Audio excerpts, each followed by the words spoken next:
ನಮಸ್ಕಾರ ಸ್ನೇಹಿತರೆ, ನಿಮ್ಮ ನೆಚ್ಚಿನ ಕನ್ನಡ ಬುಕ್ಸ್ ನಾಲೆಡ್ಜ್ ಯೂಟ್ಯೂಬ್ ಚಾನೆಲ್ಗೆ ತಮ್ಮೆಲ್ಲರಿಗೂ ಪ್ರೀತಿಯ ಸ್ವಾಗತ. ಸ್ನೇಹಿತರೆ, ನಮ್ಮ ಜೀವನದಲ್ಲಿ ನಾವು ಎಷ್ಟೋ ಕನಸುಗಳನ್ನು ಕಾಣ್ತೇವೆ. ಆದರೆ ಆ ಕನಸುಗಳನ್ನು ನನಸು ಮಾಡ್ಕೊಳ್ಳೋಕೆ ನಮಗೆ ಸಮಯವೇ ಸಾಲುತ್ತಿಲ್ಲ ಅನ್ಸುತ್ತೆ ಅಲ್ವಾ? ಬೆಳಗ್ಗೆ ಎದ್ದ ತಕ್ಷಣ ಓಡಾಟ, ಒತ್ತಡ, ರಾತ್ರಿ ಮಲಗುವಾಗ ಇವತ್ತು ನಾನು ಅಂದುಕೊಂಡಿದ್ದು ಏನೂ ಮಾಡೋಕ್ಕಾಗ್ಲಿಲ್ಲವಲ್ಲ ಅನ್ನೋ ಬೇಸರ. ಆದರೆ ಪ್ರಪಂಚದ ಅತ್ಯಂತ ಯಶಸ್ವಿ ವ್ಯಕ್ತಿಗಳು, ಕೋಟ್ಯಾಧಿಪತಿಗಳು ಮತ್ತು ಸಾಧಕರು ಅನುಸರಿಸುವ ಒಂದು ರಹಸ್ಯವಿದೆ. ಅದೇ ಬೆಳಗಿನ ಸಮಯದ ಮ್ಯಾಜಿಕ್. ಹೌದು, ನಿಮ್ಮ ದಿನದ ಮೊದಲ 1 ಗಂಟೆ ನಿಮ್ಮ ಇಡೀ ಜೀವನವನ್ನೇ ಬದಲಿಸಬಲ್ಲದು. ಇವತ್ತು ನಾವು ಅಂತಹದ್ದೇ ಒಂದು ಅದ್ಭುತವಾದ ಪುಸ್ತಕದ ಪ್ರಯಾಣವನ್ನು ಶುರು ಮಾಡಲಿದ್ದೇವೆ. ಅದೇ ರಾಬಿನ್ ಶರ್ಮಾ ಬರೆದಿರುವ ದ 5 AM ಕ್ಲಬ್. ಇದು ಕೇವಲ ಪುಸ್ತಕವಲ್ಲ, ಇದೊಂದು ಜೀವನ ಬದಲಿಸುವ ಕ್ರಾಂತಿ. ಇದನ್ನು ಶುರು ಮಾಡೋದಕ್ಕೂ ಮುಂಚೆ ನಿಮ್ಮಲ್ಲಿ ಒಂದು ಚಿಕ್ಕ ವಿನಂತಿ. ತುಂಬಾ ಜನ ನಮ್ಮ ವಿಡಿಯೋಗಳನ್ನು ನೋಡ್ತೀರಾ, ಇಷ್ಟಪಡ್ತೀರಾ, ಆದರೆ ಸಬ್ಸ್ಕ್ರೈಬ್ ಮಾಡಲು ಮರೆತುಬಿಡ್ತೀರಾ. ದಯವಿಟ್ಟು ಕೇವಲ ವಿಡಿಯೋ ನೋಡಿ ಹೋಗಬೇಡಿ, ಈಗಲೇ ನಮ್ಮ ಚಾನಲ್ಗೆ ಸಬ್ಸ್ಕ್ರೈಬ್ ಮಾಡಿ. ಯಾಕಂದ್ರೆ ನೀವು ಮಾಡುವ ಈ ಒಂದು ಸಣ್ಣ ಕೆಲಸದಿಂದ ಮುಂದಿನ ದಿನಗಳಲ್ಲಿ ಇದೇ ರೀತಿಯ ಜೀವನ ಬದಲಿಸುವಂತಹ ಆಡಿಯೋ ಬುಕ್ ಸಮರಿಗಳು ನೇರವಾಗಿ ನಿಮಗೆ ತಲುಪುತ್ತವೆ. ಅಷ್ಟೇ ಅಲ್ಲ, ಈ ವಿಡಿಯೋವನ್ನು ನಿಮ್ಮ ಸ್ನೇಹಿತರಿಗೆ ಮತ್ತು ಕುಟುಂಬದವರಿಗೆ ದಯವಿಟ್ಟು ಶೇರ್ ಮಾಡಿ. ಯಾಕೆ ಗೊತ್ತಾ? ನಿಮ್ಮ ಒಂದು ಶೇರ್ನಿಂದ ಬೇರೆಯವರ ಜೀವನದಲ್ಲೂ ಒಳ್ಳೆಯ ಬದಲಾವಣೆ ಆಗಬಹುದು. ವಿದ್ಯೆ ಮತ್ತು ಒಳ್ಳೆಯ ವಿಷಯಗಳನ್ನು ಹಂಚುವುದರಿಂದ ಅದು ಕಡಿಮೆ ಆಗಲ್ಲ, ಬದಲಿಗೆ ಹೆಚ್ಚಾಗುತ್ತೆ. ನಿಮಗೊಬ್ಬರಿಗಲ್ಲ, ನಿಮ್ಮಿಂದ ಬೇರೆಯವರಿಗೂ ಸಹಾಯವಾಗಲಿ ಅನ್ನೋದೇ ನಮ್ಮ ಉದ್ದೇಶ. ಬನ್ನಿ, ಹಾಗಿದ್ರೆ ಸೋಮಾರಿತನವನ್ನು ಬಿಟ್ಟು ನಮ್ಮೊಳಗಿನ ಸಾಧಕನನ್ನು ಎಚ್ಚರಗೊಳಿಸೋಣ. ಈ ಪುಸ್ತಕದಲ್ಲಿರುವ ಪ್ರತಿಯೊಂದು ಅಧ್ಯಾಯವೂ ಒಂದೊಂದು ರೋಚಕ ಕಥೆ. ಹಾಗಾಗಿ ಆಡಿಯೋವನ್ನು ಅರ್ಧಕ್ಕೆ ನಿಲ್ಲಿಸಬೇಡಿ, ಕೊನೆಯವರೆಗೂ ಕೇಳಿ. ನಿಮ್ಮ ಜೀವನದ ಅತ್ಯಮೂಲ್ಯವಾದ ಪಾಠಗಳು ಇಲ್ಲೇ ಅಡಗಿವೆ. ಅಧ್ಯಾಯ 1. ಒಂದು ಅಪಾಯಕಾರಿ ಕೃತ್ಯ, ದ ಡೇಂಜರಸ್ ಡೀಡ್. ಸ್ನೇಹಿತರೆ, ಕಥೆ ಶುರುವಾಗೋದೇ ಒಂದು ಆಘಾತಕಾರಿ ಘಟನೆಯ ಮೂಲಕ. ಈ ಅಧ್ಯಾಯದ ಹೆಸರೇ ದ ಡೇಂಜರಸ್ ಡೀಡ್, ಅಂದರೆ ಒಂದು ಅಪಾಯಕಾರಿ ಕೃತ್ಯ. ಒಬ್ಬ ಮಹಿಳೆ ಇದ್ದಾಳೆ. ಅವಳೊಬ್ಬಳು ದೊಡ್ಡ ಉದ್ಯಮಿ, ಅಂದರೆ ಆಂಟ್ರಪ್ರೆನ್ಯೂರ್. ಹೊರಗಿನ ಪ್ರಪಂಚಕ್ಕೆ ಅವಳು ತುಂಬಾ ಯಶಸ್ವಿ ವ್ಯಕ್ತಿ. ಹಣ, ಅಂತಸ್ತು, ಅಧಿಕಾರ ಎಲ್ಲವೂ ಅವಳ ಬಳಿ ಇದೆ.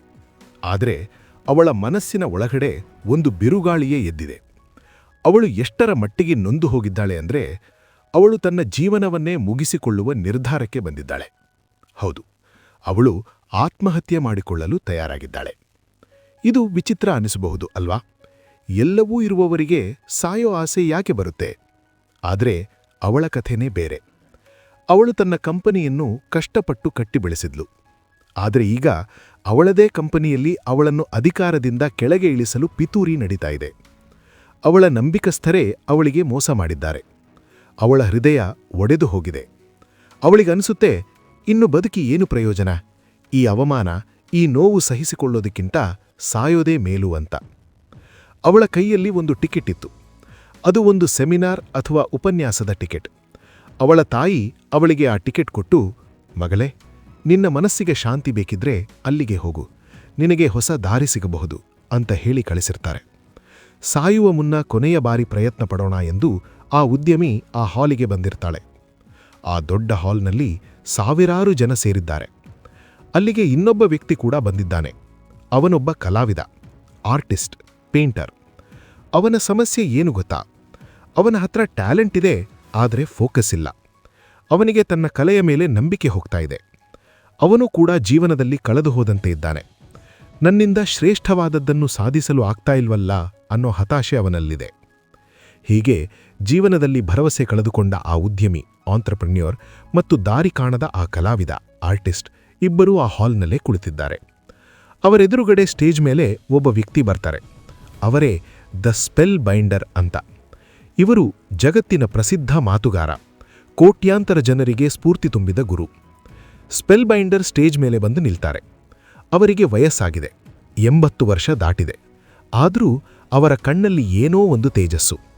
ಅವರು ಮೈಕ್ ಹಿಡಿದು ಮಾತಾಡೋಕೆ ಶುರು ಮಾಡ್ತಾರೆ. ಅವರ ಒಂದೊಂದು ಮಾತು ಕೂಡ ಅಲ್ಲಿ ಕುಳಿತಿದ್ದವರ ಎದೆಯೊಳಗೆ ಇಳಿಯುತ್ತೆ. ಸ್ಪೆಲ್ ಬೈಂಡರ್ ಹೇಳ್ತಾರೆ, ಜೀವನ ಅನ್ನೋದು ಕೇವಲ ಉಸಿರಾಡೋದಲ್ಲ. ದೇವರು ನಿಮಗೆ ಕೊಟ್ಟಿರುವ ಪ್ರತಿಭೆಯನ್ನು ವೇಸ್ಟ್ ಮಾಡಬೇಡಿ. ನೀವು ಹುಟ್ಟಿರೋದು ಸಾಧಾರಣವಾಗಿ ಬದುಕೋಕಲ್ಲ, ಅಸಾಧಾರಣ ಸಾಧನೆ ಮಾಡೋಕೆ. ಎಷ್ಟೋ ಜನ ತಮ್ಮೊಳಗಿನ ಶಕ್ತಿಯನ್ನೇ ಬಳಸದೆ ಸತ್ತು ಹೋಗ್ತಾರೆ. ನೀವು ಹಾಗಾಗಬೇಡಿ. ಪ್ರಪಂಚದಲ್ಲಿ ನೀವು ಬದಲಾವಣೆ ತರಬೇಕು ಅಂದರೆ ಮೊದಲು ನೀವು ಬದಲಾಗಬೇಕು. ಅವರು ಮಾತಾಡ್ತಾ ಆ ಉದ್ಯಮಿಯ ಕಣ್ಣಲ್ಲಿ ನೀರು ಬರುತ್ತೆ. ಅವಳಿಗೆ ಎಲ್ಲೋ ಒಂದು ಕಡೆ ನಾನು ಬದುಕಬೇಕು, ಸಾಧಿಸಬೇಕು ಅನ್ನೋ ಆಸೆ ಚಿಗುರಡೆಯುತ್ತೆ. ಆ ಕಲಾವಿದನಿಗೂ ಕೂಡ ರೋಮಾಂಚನವಾಗುತ್ತೆ. ಆದರೆ ಇದ್ದಕ್ಕಿದ್ದಂತೆ ಅಲ್ಲಿ ಒಂದು ಘಟನೆ ನಡೆಯುತ್ತೆ. ಅಷ್ಟು ಜೋಶಾಗಿ, ಅಷ್ಟು ಶಕ್ತಿಯುತವಾಗಿ ಮಾತಾಡ್ತಿದ್ದ ಆ ಸ್ಪೆಲ್ ಬೈಂಡರ್ ಇದ್ದಕ್ಕಿದ್ದಂತೆ ಮಾತು ನಿಲ್ಲಿಸ್ತಾರೆ. ಅವರ ಉಸಿರಾಟ ಏರುಪೇರಾಗುತ್ತೆ. ಅವರ ಮುಖ ಬೆವರುತ್ತೆ. ನೋಡ್ತಿದ್ದಂಗೆ ಅಷ್ಟು ಸಾವಿರಾರು ಜನರ ಎದುರು ಸ್ಟೇಜ್ ಮೇಲೆ ಅವರು ಕುಸಿದು ಬೀಳ್ತಾರೆ. ಇಡೀ ಹಾಲ್ ಸ್ತಬ್ಧವಾಗುತ್ತೆ. ಜನರೆಲ್ಲ ಗಾಬರಿಯಿಂದ ಕಿರಿಚಾಡ್ತಾರೆ. ಏನಾಯಿತು, ಗುರುಗಳಿಗೆ ಏನಾಯಿತು ಅಂತ ಎಲ್ಲರೂ ಓಡಿ ಹೋಗ್ತಾರೆ. ಆ ಉದ್ಯಮಿ ಮತ್ತು ಕಲಾವಿದ ಕೂಡ ಶಾಕ್ ಆಗ್ತಾರೆ. ತಮಗೆ ದಾರಿ ತೋರಿಸ್ತಾರೆ ಅಂದುಕೊಂಡಿದ್ದ ಗುರುಗಳೇ ಕಣ್ಣ ಮುಂದೆಯೇ ಪ್ರಜ್ಞೆ ತಪ್ಪಿ ಬಿದ್ದಿದ್ದಾರೆ. ಅವರು ಬದುಕುತ್ತಾರೋ ಅಥವಾ ಅಲ್ಲಿಗೆ ಅವರ ಕಥೆ ಮುಗಿಯುತ್ತೋ ಯಾರಿಗೂ ಗೊತ್ತಿಲ್ಲ. ಇಲ್ಲಿಗೆ ಮೊದಲನೇ ಅಧ್ಯಾಯ ಮುಕ್ತಾಯವಾಗುತ್ತೆ ಸ್ನೇಹಿತರೆ. ಈ ಘಟನೆ ಆ ಉದ್ಯಮಿ ಮತ್ತು ಕಲಾವಿದನ ಜೀವನವನ್ನು ಹೇಗೆ ಒಂದಾಗಿಸುತ್ತೆ, ಅವರು ಮುಂದೆ ಭೇಟಿಯಾಗುವ ಆ ನಿಗೂಢ ವ್ಯಕ್ತಿ ಯಾರು, ಅದೆಲ್ಲವನ್ನೂ ನಾವು ಮುಂದಿನ ಅಧ್ಯಾಯದಲ್ಲಿ ನೋಡೋಣ. ಅಧ್ಯಾಯ 2. ದಂತಕಥೆಯಾಗಲು ಬೇಕಾದ ದಿನನಿತ್ಯದ ತತ್ವ, a daily philosophy on becoming legendary. ಸ್ನೇಹಿತರೆ, ಸ್ಪೆಲ್ ಬೈಂಡರ್ ಸ್ಟೇಜ್ ಮೇಲೆ ಕುಸಿದು ಬಿದ್ದ ನಂತರ ಆ ಹಾಲ್ನಲ್ಲಿದ್ದ ಜನರೆಲ್ಲ ಚದುರಿ ಹೋಗ್ತಾರೆ. ಆದರೆ ಆ ಉದ್ಯಮಿ, ಆಂಟ್ರಪ್ರಿನರ್ ಮತ್ತು ಕಲಾವಿದ, ಆರ್ಟಿಸ್ಟ್ ಇಬ್ಬರೂ ಮಾತ್ರ ಅಲ್ಲೇ ಉಳಿದುಕೊಳ್ತಾರೆ. ಆ ಆಘಾತಕಾರಿ ಘಟನೆ ಅವರ ಮನಸ್ಸಿನ ಮೇಲೆ ದೊಡ್ಡ ಪರಿಣಾಮ ಬೀರಿತ್ತು. ಅವರಿಬ್ಬರೂ ಒಬ್ಬರಿಗೊಬ್ಬರು ಪರಿಚಯ ಮಾಡಿಕೊಳ್ತಾರೆ. ಉದ್ಯಮಿ ಹೇಳ್ತಾಳೆ, ನನ್ನ ಜೀವನದಲ್ಲಿ ಎಲ್ಲ ಇದ್ದರೂ ಏನೋ ಕಳೆದುಕೊಂಡ ಹಾಗೆ ಅನಿಸ್ತಿದೆ. ಆ ಗುರುಗಳ ಮಾತು ನನಗೆ ಸರಿ ಅನ್ನಿಸ್ತು ಅಂತ. ಕಲಾವಿದ ಕೂಡ ತನ್ನ ನೋವನ್ನ ಹಂಚಿಕೊಳ್ತಾನೆ. ನನ್ನಲ್ಲಿ ಕಲೆ ಇದೆ, ಆದರೆ ನನಗೆ ಫೋಕಸ್ ಮಾಡೋಕ್ಕಾಗ್ತಿಲ್ಲ ಅಂತ ಬೇಜಾರು ಮಾಡ್ಕೊಳ್ತಾನೆ.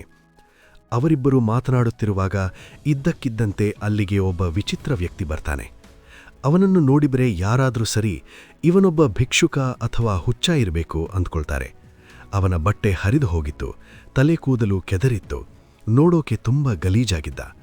ಅವನು ಇವರಿಬ್ಬರ ಹತ್ರ ಬಂದು ನಿಂತ್ಕೊಂಡು, ಹೇಗಿದ್ದೀರಾ ಸ್ನೇಹಿತರೆ, ಆ ಗುರುಗಳು ಹೇಳಿದ ಮಾತು ಸತ್ಯ ಅಲ್ವಾ ಅಂತ ಕೇಳ್ತಾನೆ. ಆ ಉದ್ಯಮಿ ಮತ್ತು ಕಲಾವಿದನಿಗೆ ಇವನನ್ನು ನೋಡಿ ಮುಜುಗರ ಆಗುತ್ತೆ. ಯಾರಪ್ಪ ಇವನು, ಇಲ್ಲಿಗೆ ಯಾಕೆ ಬಂದಿದ್ದಾನೆ ಅಂತ ಅವರು ಯೋಚನೆ ಮಾಡ್ತಾರೆ. ಉದ್ಯಮಿ ಸ್ವಲ್ಪ ಕೋಪದಿಂದಲೇ ನೀನಿಲ್ಲಿಂದ ಹೋಗು ಅನ್ನೋ ತರಹ ನೋಡ್ತಾಳೆ. ಆದರೆ ಆ ವಿಚಿತ್ರ ವ್ಯಕ್ತಿ ನಗ್ತಾ ಹೇಳ್ತಾನೆ, ನನ್ನ ಬಟ್ಟೆ ನೋಡಿ ನೀವು ಜಡ್ಜ್ ಮಾಡಬೇಡಿ. ನಾನು ಆ ಸ್ಪೆಲ್ ಬೈಂಡರ್ ಅವರ ದೊಡ್ಡ ಅಭಿಮಾನಿ. ನಾನು ಜೀವನದಲ್ಲಿ ದೊಡ್ಡ ಮಟ್ಟಕ್ಕೆ ಬೆಳೆಯೋಕೆ ಅವರೇ ಕಾರಣ ಅಂತ. ಆಗ ಆ ಕಲಾವಿದನ ಕಣ್ಣು ಆ ವಿಚಿತ್ರ ವ್ಯಕ್ತಿಯ ಕೈ ಮೇಲಿದ್ದ ವಾಚ್ ಮೇಲೆ ಬೀಳುತ್ತೆ. ಆ ವಾಚ್ ನೋಡಿದ್ರೆ ಸಾಧಾರಣ ವಾಚ್ ಅಲ್ಲ, ಅದು ಪ್ರಪಂಚದ ಅತ್ಯಂತ ದುಬಾರಿ ಬ್ರ್ಯಾಂಡ್ನ ವಾಚ್. ಅದರ ಬೆಲೆ ಕೋಟಿಗಳಲ್ಲಿರುತ್ತೆ. ಕಲಾವಿದನಿಗೆ ಶಾಕ್ ಆಗುತ್ತೆ. ಒಬ್ಬ ಭಿಕ್ಷುಕನ ತರಹ ಕಾಣೋ ಇವನ ಕೈಯಲ್ಲಿ ಇಷ್ಟು ದುಬಾರಿ ವಾಚ್ ಹೇಗೆ ಬಂತು ಅಂತ. ಆಗ ಆ ವ್ಯಕ್ತಿ ಒಂದು ಬಾಂಬ್ ಸಿಡಿಸ್ತಾನೆ. ಅವನು ಹೇಳ್ತಾನೆ, ನಾನು ಒಬ್ಬ ಕೋಟ್ಯಾಧಿಪತಿ. ನನ್ನತ್ರ ಪ್ರೈವೇಟ್ ಜೆಟ್ ಇದೆ, ದ್ವೀಪಗಳಿವೆ, ಬೇಕಾದಷ್ಟು ಹಣ ಇದೆ. ಉದ್ಯಮಿ ಮತ್ತು ಕಲಾವಿದನಿಗೆ ನಂಬೋಕೆ ಆಗಲ್ಲ. ಇವನು ಸುಳ್ಳು ಹೇಳ್ತಿದ್ದಾನೆ, ಇವನು ಪಕ್ಕಾ ಹುಚ್ಚನಿರಬೇಕು ಅಂದ್ಕೊಳ್ತಾರೆ. ಆಗ ಕೋಟ್ಯಾಧಿಪತಿ ಆದರೆ ಭಿಕ್ಷುಕನ ವೇಷದಲ್ಲಿದ್ದವನು ಒಂದು ಮಾತು ಹೇಳ್ತಾನೆ, ಸಾಮಾನ್ಯ ಜನರು ಬಟ್ಟೆ ಮತ್ತು ಹೊರಗಿನ ಆಡಂಬರ ನೋಡಿ ಮನುಷ್ಯರನ್ನ ಅಳೆಯುತ್ತಾರೆ, ಆದರೆ ಸಾಧಕರು ಹಾಗಲ್ಲ. ನೀವು ಜೀವನದಲ್ಲಿ ನಿಜವಾಗಲೂ ಗೆಲ್ಲಬೇಕು ಅಂದರೆ ಬೆಳಗಿನ ಸಮಯವನ್ನ ಗೆಲ್ಲಬೇಕು. ನಾನು ಈ ಮಟ್ಟಕ್ಕೆ ಬೆಳೆಯೋಕೆ ಕಾರಣ ನನ್ನ ಬೆಳಗಿನ ರುಟೀನ್, ಅದೇ 5 AM ಕ್ಲಬ್. ಅವನು ಮುಂದುವರಿಸಿ ಹೇಳ್ತಾನೆ, ನನಗೆ ನಿಮ್ಮಿಬ್ಬರ ಬಗ್ಗೆ ಕಾಳಜಿ ಇದೆ. ನೀವಿಬ್ಬರೂ ಜೀವನದಲ್ಲಿ ಏನೋ ಸಾಧಿಸಬೇಕು ಅನ್ನುವ ಹಸಿವಿನಲ್ಲಿದ್ದೀರಾ ಅಂತ ನನಗೆ ಅನ್ನಿಸ್ತಿದೆ. ಅದಕ್ಕೆ ನಾನೊಂದು ಆಫರ್ ಕೊಡ್ತೀನಿ. ನೀವು ನನ್ನ ಜೊತೆ ನನ್ನ ಖಾಸಗಿ ದ್ವೀಪಕ್ಕೆ ಬನ್ನಿ. ಅಲ್ಲಿ ನಾನು ನಿಮಗೆ ಆ ರಹಸ್ಯ ವಿದ್ಯೆಯನ್ನು ಕಲಿಸಿಕೊಡ್ತೀನಿ. ಬೆಳಗ್ಗೆ 5 ಗಂಟೆಗೆ ಎದ್ದು ದಿನವನ್ನ ಹೇಗೆ ಶುರು ಮಾಡಿದರೆ ನೀವು ಇತಿಹಾಸ ಸೃಷ್ಟಿಸಬಹುದು ಅನ್ನೋದನ್ನ ನಾನು ನಿಮಗೆ ಹೇಳಿಕೊಡ್ತೀನಿ. ಬರ್ತೀರಾ? ಉದ್ಯಮಿ ಮತ್ತು ಕಲಾವಿದ ಗೊಂದಲದಲ್ಲಿ ಬೀಳ್ತಾರೆ. ಪರಿಚಯವೇ ಇಲ್ಲದ, ನೋಡೋಕೆ ಹುಚ್ಚನ ತರಹ ಕಾಣೋ ಇವನ ಜೊತೆ ನಾವು ಹೋಗ್ಬೇಕಾ? ಒಂದು ವೇಳೆ ಇವನು ಹೇಳುತ್ತಿರೋದು ನಿಜವಾಗಿದ್ರೆ, ನಮ್ಮ ಜೀವನ ಬದಲಾಗುವ ಚಾನ್ಸ್ ಇದ್ರೆ? ಕೊನೆಗೆ ಒಂದು ರಿಸ್ಕ್ ತಗೊಳ್ಳೋಕೆ ಅವರು ನಿರ್ಧಾರ ಮಾಡ್ತಾರೆ. ಏನಾದರೂ ಆಗ್ಲಿ, ಇವನ ಜೊತೆ ಹೋಗಿ ನೋಡೋಣ ಎಂದು ಒಪ್ಕೊಳ್ತಾರೆ. ಇಲ್ಲಿಗೆ 2ನೇ ಅಧ್ಯಾಯ ಮುಗಿಯುತ್ತೆ. ಆ ವಿಚಿತ್ರ ವ್ಯಕ್ತಿ ನಿಜವಾಗಲೂ ಕೋಟ್ಯಾಧಿಪತಿನ ಅಥವಾ ಇವರನ್ನ ಕಿಡ್ನ್ಯಾಪ್ ಮಾಡ್ತಿದ್ದಾನ? ಆ ಐಲ್ಯಾಂಡ್ನಲ್ಲಿ ಏನಿರುತ್ತೆ? ಅನ್ನೋ ಕುತೂಹಲದೊಂದಿಗೆ ಮುಂದಿನ ಅಧ್ಯಾಯ ನೋಡೋಣ. ಅಧ್ಯಾಯ 3 ಅನಿರೀಕ್ಷಿತ ತಿರುವು ಮತ್ತು ಪ್ರಯಾಣ ದ ಡಿಪಾರ್ಚರ್. ಸ್ನೇಹಿತರೆ, ಆ ವಿಚಿತ್ರ ವ್ಯಕ್ತಿ ಭಿಕ್ಷುಕನ ವೇಷದಲ್ಲಿದ್ದವನು ಮಾರನೇ ದಿನ ಬೆಳಗ್ಗೆ ಆ ಊರಿನ ಹೊರಗಡೆ ಇರೋ ಒಂದು ಜಾಗಕ್ಕೆ ಬರಕ್ಕೆ ಹೇಳಿದ್ದ. ನೀವು ಬಂದ್ರೆ ನನ್ನ ಪ್ರೈವೇಟ್ ಜೆಟ್ನಲ್ಲಿ ಕರ್ಕೊಂಡು ಹೋಗ್ತೀನಿ ಅಂತ ಹೇಳಿದ್ದ. ಆ ಉದ್ಯಮಿ ಅಂದರೆ ಆಂಟ್ರಪ್ರೆನ್ಯೂರ್ ಮತ್ತು ಕಲಾವಿದ ಅಂದರೆ ಆರ್ಟಿಸ್ಟ್ ಇಬ್ಬರೂ ಗೊಂದಲದಲ್ಲೇ ಆ ಜಾಗಕ್ಕೆ ಬಂದು ನಿಂತಿದ್ದಾರೆ. ಸಮಯ ಬೆಳಗಿನ ಜಾವ, ಚಳಿಗಾಳಿ ಬೀಸುತ್ತಿದೆ. ಅವರಿಬ್ಬರೂ ಒಬ್ಬರ ಮುಖ ಒಬ್ಬರು ನೋಡ್ಕೊಳ್ತಾ ಇದ್ದಾರೆ. ಉದ್ಯಮಿ ಕೇಳ್ತಾಳೆ, ನಾವು ಮಾಡ್ತಿರೋದು ಸರಿನಾ? ಆ ಹುಚ್ಚ ಹೇಳಿದ್ದನ್ನು ನಂಬಿ ನಾವು ಇಲ್ಲಿಗೆ ಬಂದ್ವಿ. ಅವನು ಬರಲಿಲ್ಲ ಅಂದ್ರೆ, ಅಥವಾ ಅವನು ನಮ್ಮನ್ನ ಕಿಡ್ನ್ಯಾಪ್ ಮಾಡೋಕೆ ಪ್ಲಾನ್ ಮಾಡಿದ್ರೆ? ಕಲಾವಿದನಿಗೂ ಭಯ ಆಗಿತ್ತೆ. ಹೌದು, ಅವನು ನೋಡೋಕೆ ಭಿಕ್ಷುಕನ ಥರ ಇದ್ದ. ಅವನ ಹತ್ರ ಪ್ರೈವೇಟ್ ಜೆಟ್ ಇರುತ್ತೆ ಅಂದ್ರೆ ನಂಬೋದು ಕಷ್ಟನೇ. ನಾವಿಬ್ರು ಮೂರ್ಖರಾಗಿದ್ದೀವಿ ಅನ್ಸುತ್ತೆ ಅಂತ ಮಾತಾಡ್ಕೊಳ್ತಾ ಇರ್ತಾರೆ. ಅವರು ವಾಪಸ್ ಹೋಗೋಣ ಅಂತ ಡಿಸೈಡ್ ಮಾಡ್ತಾರೆ. ಆಗ ಅಲ್ಲಿಗೆ ಒಂದು ದೊಡ್ಡ ಶಬ್ದ ಕೇಳಿಸುತ್ತೆ. ದೂರದಿಂದ ಧೂಳೆಬ್ಬಿಸ್ಕೊಂಡು ಒಂದು ಐಷಾರಾಮಿ ಕಾರು ಅಂದರೆ ರೋಲ್ಸ್ ರಾಯ್ಸ್ ಅಲ್ಲಿಗೆ ಬಂದು ನಿಲ್ಲುತ್ತೆ. ಕಾರಿನ ಡ್ರೈವರ್ ಇಳಿದು ಬಂದು ಬಾಗಿಲು ತೆಗೆದು ಇವರಿಬ್ಬರಿಗೂ ಗೌರವದಿಂದ ನಮಸ್ಕಾರ ಮಾಡ್ತಾನೆ. ಸರ್, ಮೇಡಮ್, ಮಿಸ್ಟರ್ ರಿಲೆ ಅಂದರೆ ಆ ಕೋಟ್ಯಾಧಿಪತಿಯ ಹೆಸರು, ನಿಮಗಾಗಿ ಈ ಕಾರನ್ನ ಕಳಿಸಿದ್ದಾರೆ. ಅವರು ನಿಮಗಾಗಿ ಏರ್ಪೋರ್ಟ್ನಲ್ಲಿ ಕಾಯ್ತಾ ಇದ್ದಾರೆ ಅಂತ ಹೇಳ್ತಾನೆ. ಉದ್ಯಮಿ ಮತ್ತು ಕಲಾವಿದನಿಗೆ ತಮ್ಮ ಕಣ್ಣುಗಳನ್ನೇ ನಂಬೋಕಾಗಲ್ಲ. ಆ ಭಿಕ್ಷುಕ ಹೇಳಿದ್ದು ನಿಜವಾಯ್ತಾ? ಅವನು ನಿಜವಾಗ್ಲೂ ಕೋಟ್ಯಾಧಿಪತಿನ? ಅವರು ಕಾರಿನಲ್ಲಿ ಕುಳಿತು ಏರ್ಪೋರ್ಟ್ಗೆ ಹೋಗ್ತಾರೆ. ಅಲ್ಲಿ ನೋಡಿದ್ರೆ ಒಂದು ಅದ್ಭುತವಾದ ಖಾಸಗಿ ವಿಮಾನ ಅಂದರೆ ಪ್ರೈವೇಟ್ ಜೆಟ್ ನಿಂತಿರುತ್ತೆ. ಅದರ ಮೇಲೆ 5AC ಅಂತ ಬರ್ದಿರುತ್ತೆ, ಅಂದರೆ 5AM ಕ್ಲಬ್. ಅವರು ವಿಮಾನದ ಹತ್ತಿರ ಹೋದಾಗ ಅಲ್ಲಿ ಆ ಕೋಟ್ಯಾಧಿಪತಿ ಮಿಸ್ಟರ್ ರಿಲೆ ನಿಂತಿರ್ತಾನೆ. ಆದರೆ ಈ ಸಲ ಅವನು ಭಿಕ್ಷುಕನ ವೇಷದಲ್ಲಿಲ್ಲ. ಅಚ್ಚುಕಟ್ಟಾದ ಬಟ್ಟೆ ಹಾಕ್ಕೊಂಡು ಸ್ಟೈಲಿಶ್ ಆಗಿ ಕಾಣ್ತಿದ್ದ. ಅವನು ನಗುತ್ತಾ ಇವರಿಬ್ಬರನ್ನ ಸ್ವಾಗತ ಮಾಡ್ತಾನೆ. ನೋಡಿದ್ರಾ ಸ್ನೇಹಿತರೆ, ನಿಮ್ಮ ಕಂಫರ್ಟ್ ಝೋನ್ ಬಿಟ್ಟು ಬರೋಕೆ ನೀವು ಧೈರ್ಯ ಮಾಡಿದ್ರಿ. ಆ ಧೈರ್ಯನೇ ನಿಮ್ಮನ್ನ ಇಲ್ಲಿಗೆ ತಂದಿದೆ. ಯಾರು ರಿಸ್ಕ್ ತಗೊಳ್ತಾರೋ ಅವರು ಮಾತ್ರ ಜೀವನದಲ್ಲಿ ಮ್ಯಾಜಿಕ್ ನೋಡೋಕೆ ಸಾಧ್ಯ. ಬನ್ನಿ, ಮಾರಿಷಸ್ ದ್ವೀಪಕ್ಕೆ ಹೋಗೋಣ ಅಂತ ಅವರನ್ನ ವಿಮಾನದೊಳಗೆ ಕರೆದುಕೊಂಡು ಹೋಗ್ತಾನೆ. ವಿಮಾನ ಹಾರೋಕೆ ಶುರುವಾಗುತ್ತೆ. ಆಕಾಶದಲ್ಲಿ ತೇಲುವಾಗ ಕೋಟ್ಯಾಧಿಪತಿ ಅವರಿಗೆ ಒಂದು ಮಾತು ಹೇಳ್ತಾನೆ. ನೀವು ನಿಮ್ಮ ಹಳೆಯ ಜೀವನವನ್ನು, ಹಳೆಯ ಅಭ್ಯಾಸಗಳನ್ನು ಬಿಡಲು ತಯಾರಾಗಿದ್ದೀರಾ? ಯಾಕಂದ್ರೆ ನೀವು ಈಗ ಹೋಗ್ತಾ ಇರೋದು ಸಾಮಾನ್ಯ ಜಾಗಕ್ಕಲ್ಲ. ಅಲ್ಲಿ ನೀವು ನಿಮ್ಮ ಹೊಸ ಅವತಾರವನ್ನ ನೋಡಲಿದ್ದೀರಾ. 5AM ಕ್ಲಬ್ ಅನ್ನೋದು ಕೇವಲ ಬೆಳಗ್ಗೆ ಏಳೋದಲ್ಲ, ಅದು ನಿಮ್ಮನ್ನ ನೀವು ಜಗತ್ತಿನ ಶ್ರೇಷ್ಠ ವ್ಯಕ್ತಿಯನ್ನಾಗಿ ಮಾಡಿಕೊಳ್ಳುವ ಪ್ರಕ್ರಿಯೆ. ಆ ಕಲಾವಿದ ಮತ್ತು ಉದ್ಯಮಿ ಕಿಟಕಿಯಿಂದ ಕೆಳಗೆ ನೋಡ್ತಾರೆ. ಅವರ ಹಳೆಯ ಪ್ರಪಂಚ ಚಿಕ್ಕದಾಗಿ ಕಾಣ್ತಾ ಇರುತ್ತೆ. ಅವರ ಮನಸ್ಸಲ್ಲಿದ್ದ ಭಯ ಹೋಗಿ ಈಗ ಕುತೂಹಲ ಮತ್ತು ರೋಮಾಂಚನ ಶುರುವಾಗಿದೆ. ಅವರು ತಮಗೆ ಗೊತ್ತಿಲ್ಲದೆಯೇ ಒಂದು ಅದ್ಭುತವಾದ ಬದಲಾವಣೆಯ ಕಡೆಗೆ ಮೊದಲ ಹೆಜ್ಜೆ ಇಟ್ಟಿದ್ದಾರೆ. ಇಲ್ಲಿಗೆ 3ನೇ ಅಧ್ಯಾಯ ಮುಗಿಯುತ್ತೆ. ಆ ಸುಂದರವಾದ ದ್ವೀಪದಲ್ಲಿ ಇವರಿಗಾಗಿ ಏನೆಲ್ಲ ಕಾದಿದೆ? ಅಲ್ಲಿ ಅವರಿಗೆ ಸಿಗುವ ಮೊದಲ ಪಾಠ ಏನು? ಬನ್ನಿ, ಮುಂದಿನ ಅಧ್ಯಾಯದಲ್ಲಿ ನೋಡೋಣ. ಅಧ್ಯಾಯ 4 ಸಾಧಾರಣತೆಯಿಂದ ಹೊರಬರುವುದು. Letting go of ಮೀಡಿಯಾಕ್ರಿಟಿ. ಸ್ನೇಹಿತರೆ, ಆ ಖಾಸಗಿ ವಿಮಾನ ಮಾರಿಷಸ್ ದ್ವೀಪದಲ್ಲಿ ಲ್ಯಾಂಡ್ ಆಗುತ್ತೆ.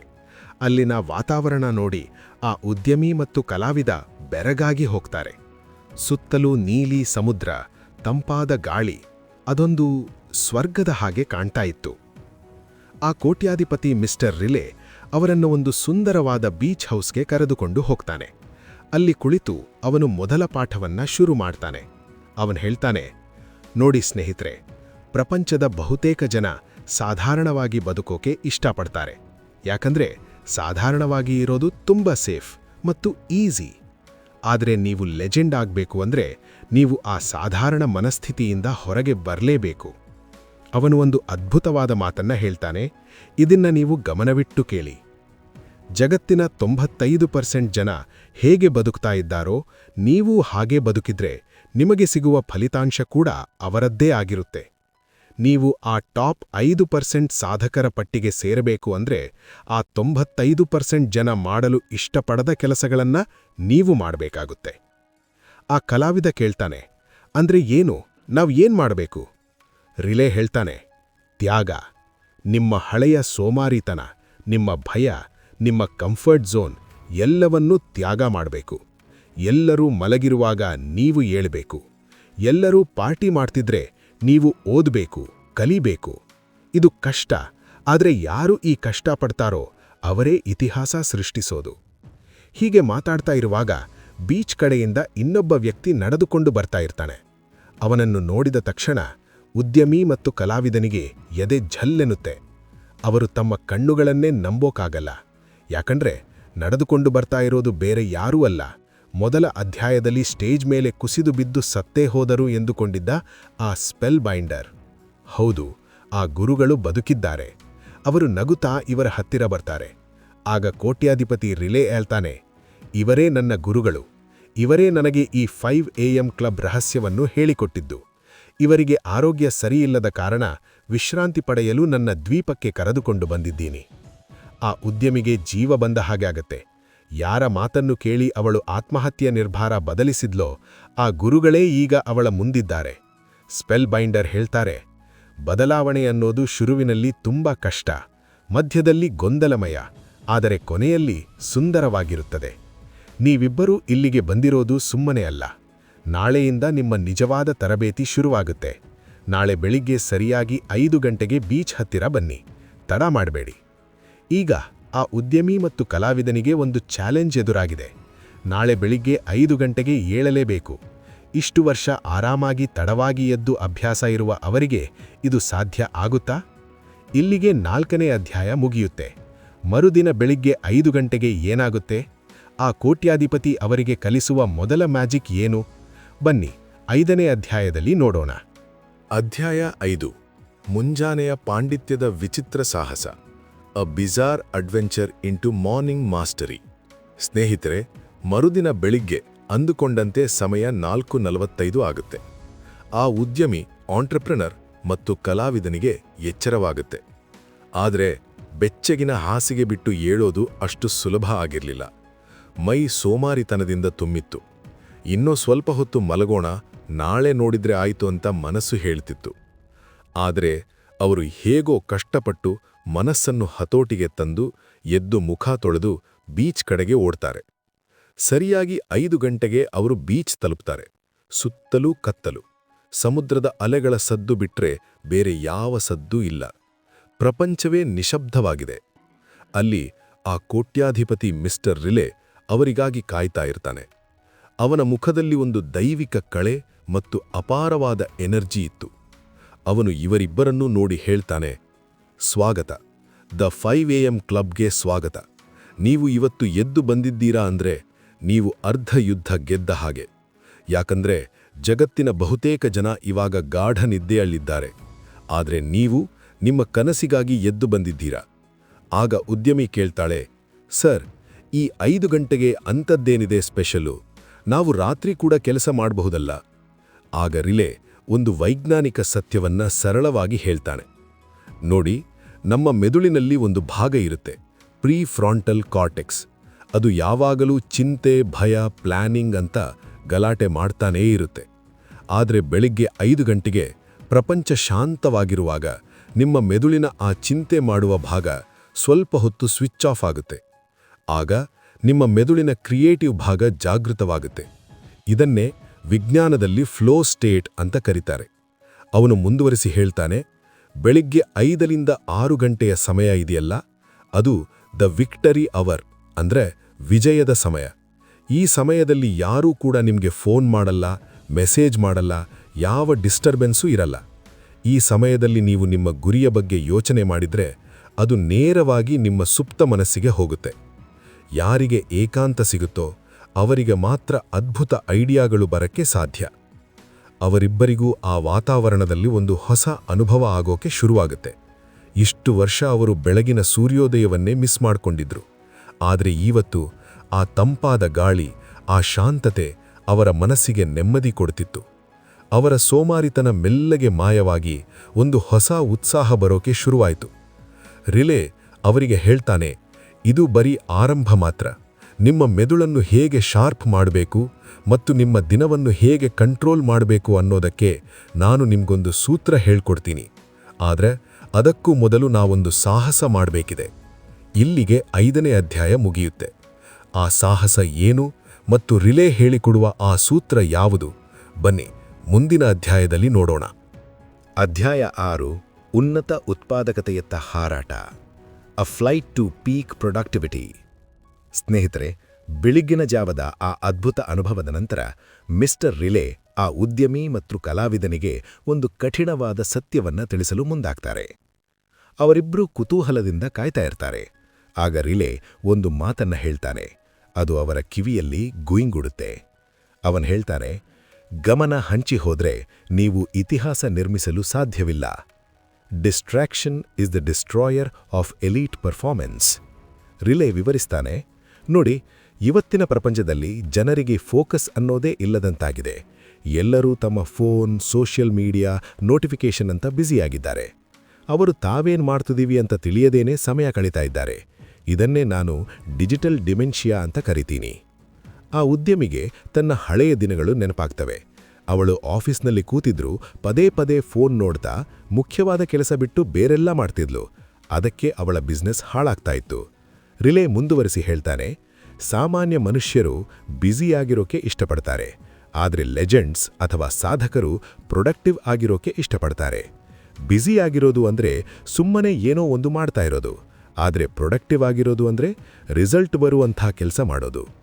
ಆಗ ಕಲಾವಿದ ಕೇಳ್ತಾನೆ, ಹಾಗಿದ್ರೆ ನಾವು ಫೋಕಸ್ ಮಾಡೋದು ಹೇಗೆ? ನಮಗೂ ಆಸೆ ಇದೆ, ಆದರೆ ಗಮನ ಹಂಚಿ ಹೋಗುತ್ತಲ್ಲ. ಆಗ ರಿಲೇ ನಗುತ್ತಾ ಹೇಳ್ತಾನೆ, ಅದಕ್ಕೆ ಅಲ್ವಾ 5 AM ಕ್ಲಬ್ ಇರೋದು. ಬೆಳಿಗ್ಗೆ 5 ಗಂಟೆಗೆ ನೀವು ಎದ್ದಾಗ ಪ್ರಪಂಚದ ಅತಿದೊಡ್ಡ ಶತ್ರು ಡಿಸ್ಟ್ರಾಕ್ಷನ್ ಅಲ್ಲಿರಲ್ಲ. ಯಾರೂ ಫೋಟೋ ಲೈಕ್ ಮಾಡಲ್ಲ, ಯಾರೂ ಮೆಸೇಜ್ ಮಾಡಲ್ಲ. ಆ ನಿಶ್ಶಬ್ದ ಸಮಯದಲ್ಲಿ ನಿಮ್ಮ ಮೆದುಳಿನ ಶಕ್ತಿ 100% ಇರುತ್ತೆ. ನೀವು 1 ಗಂಟೆಯಲ್ಲಿ ಮಾಡುವ ಕೆಲಸವನ್ನ ಬೇರೆಯವರು ಇಡೀ ದಿನ ಮಾಡಕ್ಕಾಗಲ್ಲ. ಅದೇ ಈ ಸಮಯದ ತಾಕತ್ತು. ಅವನು ಒಂದು ಉದಾಹರಣೆ ಕೊಡ್ತಾನೆ. ನಿಮ್ಮ ಮೆದುಳು ಒಂದು ಬ್ಯಾಟರಿ ಇದ್ದ ಹಾಗೆ. ನೀವು ಬೆಳಗ್ಗೆ ಎದ್ದ ತಕ್ಷಣ ಫೋನ್ ನೋಡಿ, ನ್ಯೂಸ್ ನೋಡಿ, ಬೇರೆಯವರ ಬಗ್ಗೆ ಯೋಚನೆ ಮಾಡಿದ್ರೆ ನಿಮ್ಮ ಬ್ಯಾಟರಿ ಚಾರ್ಜ್ ಬೆಳಗ್ಗೆ 10 ಗಂಟೆ ಆಗುವಷ್ಟರಲ್ಲೇ ಖಾಲಿಯಾಗುತ್ತೆ. ಆಮೇಲೆ ನೀವು ಸುಸ್ತಾಗ್ತೀರಾ. ಆದರೆ 5 AM ಕ್ಲಬ್ ಸದಸ್ಯರು ಆ ಎನರ್ಜಿಯನ್ನ ತಮ್ಮ ಮುಖ್ಯವಾದ ಗುರಿಗೆ ಬಳಸ್ತಾರೆ. ಇದು ಕೇಳೋಕೆ ಸಿಂಪಲ್ ಆಗಿರ್ಬೋದು, ಆದರೆ ಆ ಉದ್ಯಮಿ ಮತ್ತು ಕಲಾವಿದನಿಗೆ ತಮ್ಮ ತಪ್ಪುಗಳ ಅರಿವಾಯಿತು. ಅವರು ತಮ್ಮ ಜೀವನದ ಅಮೂಲ್ಯವಾದ ಸಮಯವನ್ನ ಹೇಗೆ ಸ್ಕ್ರೀನ್ ನೋಡೋದ್ರಲ್ಲಿ ಕಳೆದಿದ್ರು ಅಂತ ಪಶ್ಚಾತ್ತಾಪ ಆಯಿತು. ಅವರ ಮನಸ್ಸಿನಲ್ಲಿ ಒಂದು ನಿರ್ಧಾರ ಬಂತು. ಇನ್ನು ಮುಂದೆ ನಾವು ಟೆಕ್ನಾಲಜಿಯ ಗುಲಾಮರಾಗಲ್ಲ, ಟೆಕ್ನಾಲಜಿಯನ್ನ ನಮಗಾಗಿ ಬಳಸ್ಕೊಳ್ತೀವಿ. ಈ ಪಾಠ ಮುಗಿದ ಮೇಲೆ ರಿಲೇ ಹೇಳ್ತಾನೆ, ಈಗ ನಿಮ್ಮ ಮೈಂಡ್ ಕ್ಲಿಯರ್ ಆಗಿದೆ. ಮುಂದೆ ನಾನು ನಿಮ್ಮ ಜೀವನವನ್ನೇ ಬದಲಿಸೋ ಜಾಗಕ್ಕೆ ಕರ್ಕೊಂಡು ಹೋಗ್ತೀನಿ. ಇಲ್ಲಿಗೆ 6ನೇ ಅಧ್ಯಾಯ ಮುಗಿಯುತ್ತೆ. ರಿಲೇ ಹೇಳಿದ ಆ ಜಾಗ ಯಾವುದು? ಅಲ್ಲಿ ಅವರು ಕಲಿಯುವ ಪಾಠ ಏನು? ಬನ್ನಿ ಮುಂದಿನ ಅಧ್ಯಾಯದಲ್ಲಿ ನೋಡೋಣ. ಅಧ್ಯಾಯ 7. ಸ್ವರ್ಗದಲ್ಲಿ ಪರಿವರ್ತನೆಯ ತಯಾರಿ.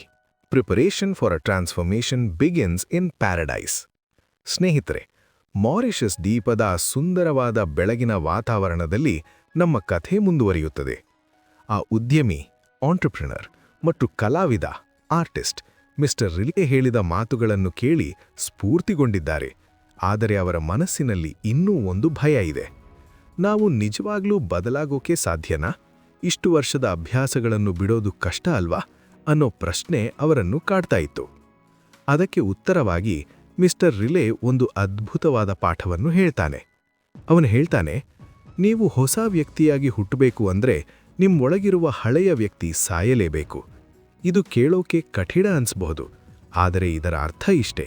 ನೀವು ಹೊಸ ಅಭ್ಯಾಸಗಳನ್ನು ಕಲಿಬೇಕು ಅಂದ್ರೆ ನಿಮ್ಮ ಹಳೆಯ ಕೆಟ್ಟ ಅಭ್ಯಾಸಗಳನ್ನು, ಸೋಮಾರಿತನವನ್ನು ಮತ್ತು ನನ್ನಿಂದ ಆಗಲ್ಲ ಅನ್ನೋ ಮನಸ್ಥಿತಿಯನ್ನು ಕೊಲೆ ಮಾಡಲೇಬೇಕು. ರಿಲೇ ಮುಂದುವರಿಸಿ ಹೇಳ್ತಾನೆ, ನೋಡಿ, ಪ್ರಪಂಚದಲ್ಲಿ ಎಲ್ಲರಿಗೂ ಯಶಸ್ಸು ಬೇಕು, ಎಲ್ಲರಿಗೂ ಹಣ ಬೇಕು, ಹೆಸರು ಬೇಕು, ಆದರೆ ಬದಲಾಗೋಕೆ ಯಾರೂ ತಯಾರಿಲ್ಲ. ಆದರೆ ನೆನ್ಪಿಡಿ, ಕಷ್ಟಪಡದ ಹೊರತು ಬೆಳವಣಿಗೆ ಸಾಧ್ಯವಿಲ್ಲ. No pain no gain. ಅವನು ಒಂದು ಚಿಟ್ಟೆಯ ಉದಾಹರಣೆ ಕೊಡ್ತಾನೆ. ಒಂದು ಹುಳ ಚಿಟ್ಟೆಯಾಗಿ ಬದಲಾಗಬೇಕು ಅಂದ್ರೆ ಅದು ಗೂಡಿನೊಳಗೆ ನರಳಾಡಬೇಕು, ಹೋರಾಡಬೇಕು. ಆ ನೋವನ್ನು ಸಹಿಸಿಕೊಂಡರೆ ಮಾತ್ರ ಅದು ಸುಂದರವಾದ ಚಿಟ್ಟೆಯಾಗಿ ಹಾರೋಕೆ ಸಾಧ್ಯ. ನೀವು ಕೂಡ ಈಗ ಆ ಗೂಡಿನಲ್ಲಿದ್ದೀರಾ. 5 ಗಂಟೆಗೆ ಏಳೋದು ನಿಮಗೆ ಕಷ್ಟ ಅನ್ಸ್ಬಹುದು, ಮೈನೋವು ಅನ್ಸ್ಬಹುದು, ತಲೆನೋವು ಬರಬಹುದು. ಆದರೆ ಆ ನೋವೇ ಸಾಕ್ಷಿ ನೀವು ಬೆಳೀತಾ ಇದ್ದೀರಾ ಅಂತ. ಆ ಉದ್ಯಮಿಗೆ ತನ್ನ ಹಳೆಯ ದಿನಗಳು ನೆನಪಾಗುತ್ತವೆ. ಅವಳು ಕಂಫರ್ಟ್ ಆಗಿರೋಕೆ ಇಷ್ಟಪಡ್ತಿದ್ಲು, ಕಷ್ಟ ಬಂದ ತಕ್ಷಣ ಓಡಿ ಹೋಗ್ತಿದ್ಲು.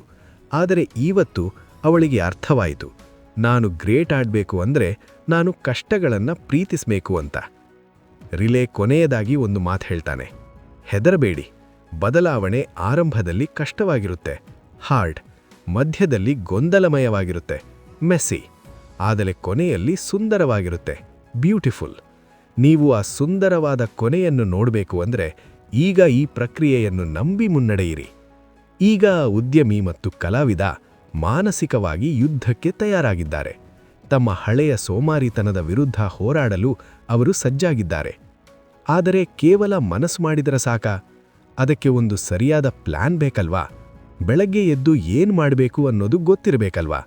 ಅದಕ್ಕಾಗಿಯೇ ಮುಂದಿನ ಅಧ್ಯಾಯದಲ್ಲಿ mister relay the 5 AM method ಅಂದರೆ ವಿಶ್ವದ ಶ್ರೇಷ್ಠ ವ್ಯಕ್ತಿಗಳ ಬೆಳಗಿನ ರೂಟೀನ್ ಹೇಗಿರುತ್ತೆ ಅನ್ನೋದನ್ನ ಎಳೆಯಾಗಿ ಬಿಚ್ಚಿಡಲಿದ್ದಾನೆ. ಇಲ್ಲಿಗೆ 7ನೇ ಅಧ್ಯಾಯ ಮುಗಿಯುತ್ತೆ. ಬನ್ನಿ, ಆ ಸೀಕ್ರೆಟ್ ಮೆಥಡ್ ಏನು ಅಂತ ಮುಂದಿನ ಅಧ್ಯಾಯದಲ್ಲಿ ನೋಡೋಣ. ಅಧ್ಯಾಯ 8 ವಿಶ್ವ ನಿರ್ಮಾಪಕರ ಬೆಳಗಿನ ದಿನಚರಿ the 5 AM method the morning routine of world builders. ಸ್ನೇಹಿತರೆ, ಮಾರಿಷಸ್ ದ್ವೀಪದ ತರಬೇತಿ ಮುಂದುವರಿಯುತ್ತದೆ. ಈಗ ಆ ಉದ್ಯಮಿ ಮತ್ತು ಕಲಾವಿದ ಸ್ವಲ್ಪ ಉತ್ಸಾಹದಿಂದಲೇ ಮಿಸ್ಟರ್ ರಿಲೆ ಹೇಳುವ ಪಾಠವನ್ನು ಕೇಳಲು ಕುಳಿತಿದ್ದಾರೆ. ರಿಲೆ ಇವತ್ತು ಒಂದು ಬಹಳ ಮುಖ್ಯವಾದ ವಿಷಯವನ್ನು ಹೇಳ್ತಾನೆ. ಅವನು ಹೇಳ್ತಾನೆ, ಕೇವಲ ಬೆಳಗ್ಗೆ 5 ಗಂಟೆಗೆ ಏಳೋದ್ರಿಂದ ನೀವು ಯಶಸ್ವಿಯಾಗಲ್ಲ. ನೀವು ಎದ್ದ ನಂತರದ ಆ 1 ಗಂಟೆ ಏನು ಮಾಡ್ತೀರಾ ಅನ್ನೋದರ ಮೇಲೆ ನಿಮ್ಮ ಭವಿಷ್ಯ ನಿಂತಿದೆ. ಅವನು ವಿವರಿಸ್ತಾನೆ. ತುಂಬಾ ಜನ ಬೆಳಗ್ಗೆ ಬೇಗ ಏಳುತ್ತಾರೆ, ಆದರೆ ಎದ್ದು ಏನು ಮಾಡ್ತಾರೆ? ನ್ಯೂಸ್ ಪೇಪರ್ ಓದ್ತಾರೆ, ಟಿವಿ ನೋಡ್ತಾರೆ ಅಥವಾ ಫೋನ್ ನೋಡ್ತಾರೆ. ಇದರಿಂದ ಯಾವ ಪ್ರಯೋಜನವೂ ಇಲ್ಲ. ವಿಶ್ವದ ಶ್ರೇಷ್ಠ ನಾಯಕರು, ವರ್ಲ್ಡ್ ಬಿಲ್ಡರ್ಸ್, ಒಂದು ವಿಶೇಷವಾದ ವಿಧಾನವನ್ನು ಮೆಥಡ್ ಅನುಸರಿಸುತ್ತಾರೆ. ಅದೇ ದ 5 AM ಮೆಥಡ್. ರಿಲೆ ಹೇಳ್ತಾನೆ, ನೋಡಿ, ನಮ್ಮ ಹತ್ತಿರ ಇರುವುದು ಸೀಮಿತವಾದ ಇಚ್ಛಾಶಕ್ತಿ, ವಿಲ್ ಪವರ್. ಅದು ಮೊಬೈಲ್ ಬ್ಯಾಟರಿ ಥರ. ಬೆಳಿಗ್ಗೆ ಎದ್ದಾಗ ಫುಲ್ ಚಾರ್ಜ್ ಇರುತ್ತೆ, ಸಂಜೆ ಆಗ್ತಾ ಕಡಿಮೆ ಆಗುತ್ತೆ.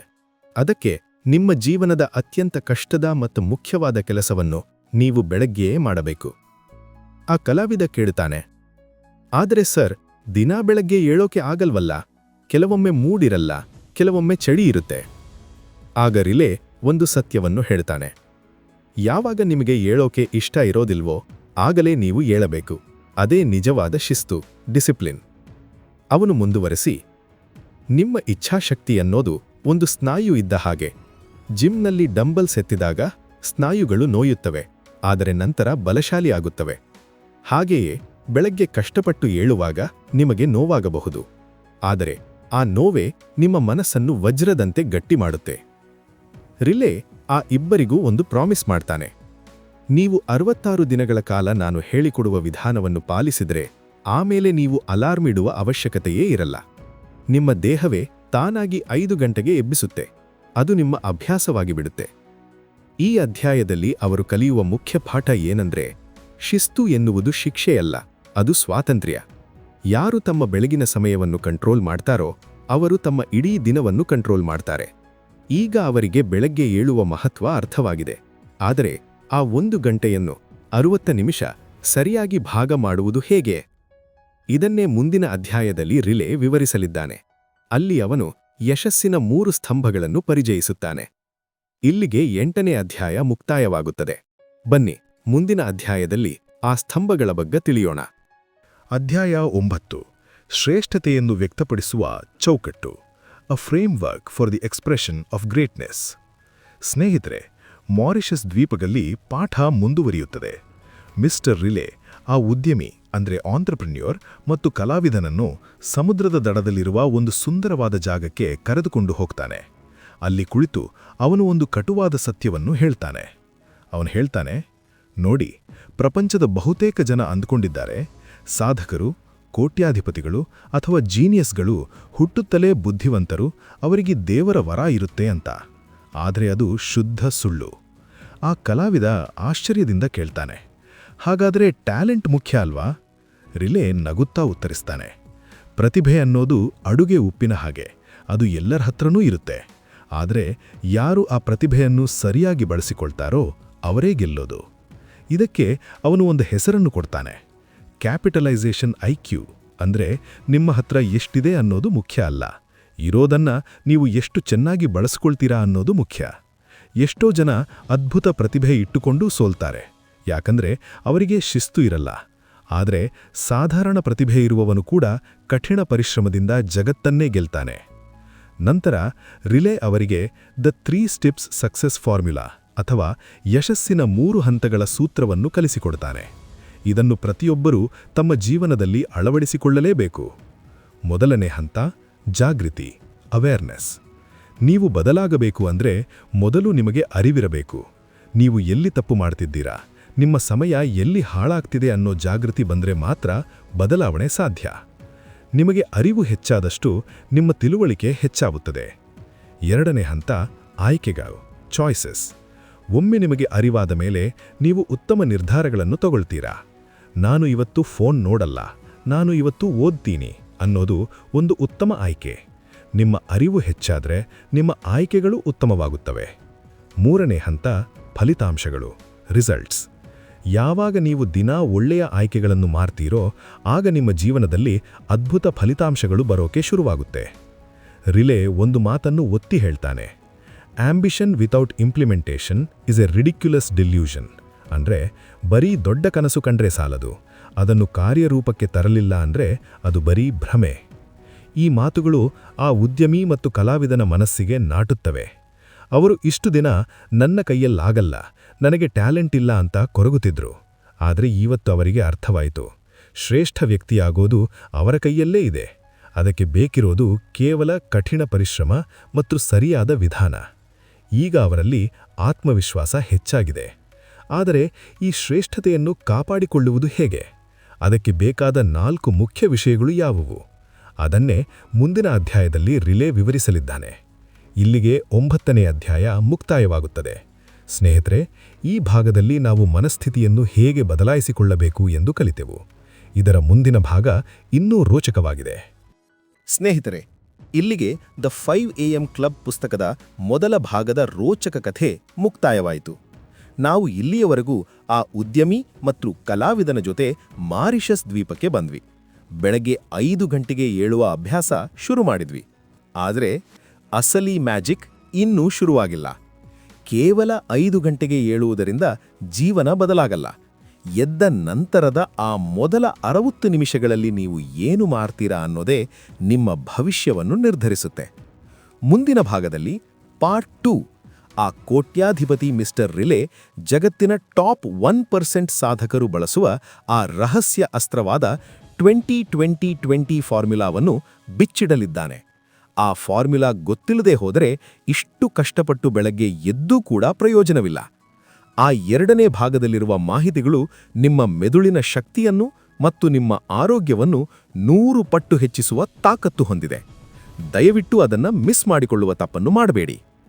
ಆ ರೋಚಕವಾದ ಮತ್ತು ಅತ್ಯಂತ ಮುಖ್ಯವಾದ ಪಾರ್ಟ್ 2 ವಿಡಿಯೋದ ಲಿಂಕನ್ನು ನಾನು ಕೆಳಗೆ ಡಿಸ್ಕ್ರಿಪ್ಷನ್ನಲ್ಲಿ ಮತ್ತು ಕಾಮೆಂಟ್ ಬಾಕ್ಸ್ನಲ್ಲಿ ಪಿನ್ ಮಾಡಿದ್ದೀನಿ. ಈಗಲೇ ಆ ಲಿಂಕ್ ಮೇಲೆ ಕ್ಲಿಕ್ ಮಾಡಿ ದ್ವೀಪದ ರಹಸ್ಯವನ್ನು ಪೂರ್ತಿಯಾಗಿ ತಿಳಿದುಕೊಳ್ಳಿ. ಹೋಗೋದಕ್ಕೂ ಮುಂಚೆ ಒಂದು ಕಿವಿಮಾತು. ಈ ವಿಡಿಯೋ ಮಾಡಲು ನಾವು ತುಂಬಾನೇ ಶ್ರಮಪಟ್ಟಿದ್ದೀವಿ. ಈ ಮಾಹಿತಿ ನಿಮ್ಮ ಮನಸ್ಸಿಗೆ ತಲುಪಿದ್ರೆ ದಯವಿಟ್ಟು ಒಂದು ಲೈಕ್ ಕೊಡಿ. ಹಾಗೆ ನಾನು ಮಾತ್ರ ಬೆಳೆದ್ರೆ ಸಾಲದು, ನನ್ನ ಸ್ನೇಹಿತರೂ ಬೆಳಿಬೇಕು ಅನ್ನೋ ಒಳ್ಳೆ ಮನಸ್ಸು ನಿಮಗಿದ್ರೆ ಈ ವಿಡಿಯೋವನ್ನು ನಿಮ್ಮ ವಾಟ್ಸ್ಆ್ಯಪ್ ಗ್ರೂಪ್ಗಳಲ್ಲಿ ಈಗಲೇ ಶೇರ್ ಮಾಡಿ. ಇದೇ ರೀತಿಯ ಅದ್ಭುತ ಪುಸ್ತಕಗಳ ಸಾರಾಂಶಕ್ಕಾಗಿ ನಮ್ಮ ಕನ್ನಡ ಬುಕ್ಸ್ ನಾಲೆಡ್ಜ್ ಚಾನೆಲ್ಗೆ ಈಗಲೇ ಸಬ್ಸ್ಕ್ರೈಬ್ ಆಗಿ ಬೆಲ್ ಐಕಾನ್ ಒತ್ತಿ. ಬನ್ನಿ, ತಡ ಮಾಡೋದು ಬೇಡ. 20-20-20 ಫಾರ್ಮುಲಾ ಅಂದ್ರೆ ಏನು, ಮಿಸ್ಟರ್ ರಿಲೇ ಹೇಳುವ ಆ ಅಂತಿಮ ರಹಸ್ಯ ಯಾವುದು ಅಂತ ಪಾರ್ಟ್ 2 ವಿಡಿಯೋದಲ್ಲಿ ಈಗಲೇ ನೋಡೋಣ. ಲಿಂಕ್ ಕೆಳಗಡೆ ಇದೆ, ಕ್ಲಿಕ್ ಮಾಡಿ.